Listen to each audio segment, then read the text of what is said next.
Other యూనివర్సిటీస్కి, KL యూనివర్సిటీస్కి difference ఏంటి? ఏ విధంగా KL university the best అంటారు? నేను కేఎల్ యూనివర్సిటీ ది బెస్ట్ అని నేను అసలు చెప్పనండి. ఎందుకంటే మా పిల్లలే చెప్తారు. నేను చెప్పడం అనేది కరెక్ట్ కాదు అసలు.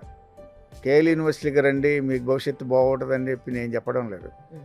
మా దగ్గర చదివిన స్టూడెంట్స్ దగ్గర మీ డేటా తీసుకోండి. అంటే ఎప్పుడైనా సరే అలుమిని ఎక్కడైతే చదివిన స్టూడెంట్స్ ఉంటారో, ఎక్కడైతే చదివిన స్టూడెంట్స్ సెటిల్ అయ్యారో వాళ్ళ దగ్గర నుంచి మీరు ఇన్ఫర్మేషన్ తీసుకోవాలి.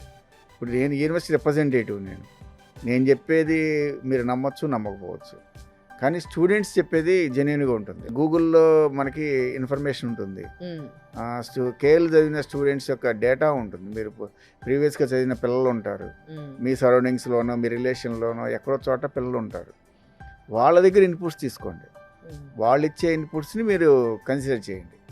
నేను చెప్పే ఇన్పుట్స్ కన్సిడర్ చేయమని నేను చెప్పను. ఎందుకంటే I'm the representative of university. ఇప్పుడు పిక్చర్ బాగుందా లేదా అని చెప్పి హీరోయిన్ని లేకపోతే సినిమాలో నటించిన వాళ్ళని అడిగితే ఏం చెప్తారు? వాళ్ళు బాగుందని చెప్తారు. ప్రేక్షకులను అడగాలి.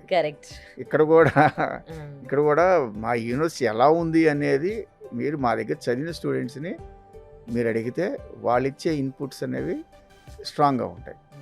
కేఎల్ యూనివర్సిటీలో చదివితే ఉద్యోగం వచ్చిందని ఈరోజు చెప్పడం కాదు, గత 40 సంవత్సరాలుగా ఉన్న నానుడి అది.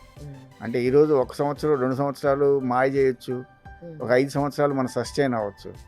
కానీ గత 40 సంవత్సరాల ఒకే స్టాండర్డ్ మీద వెళ్తుంది అంటే దానికి అక్కడ బేస్ అనేది స్ట్రాంగ్ ఉంది. అక్కడ ప్లేస్మెంట్ బేస్ అనేది స్ట్రాంగ్ ఉన్న యూనివర్సిటీ మన తెలుగు రాష్ట్రాల్లో కేఎల్ యూనివర్సిటీ అనేది చెప్పడంలో ఏమాత్రం కూడా సందేహం లేదు.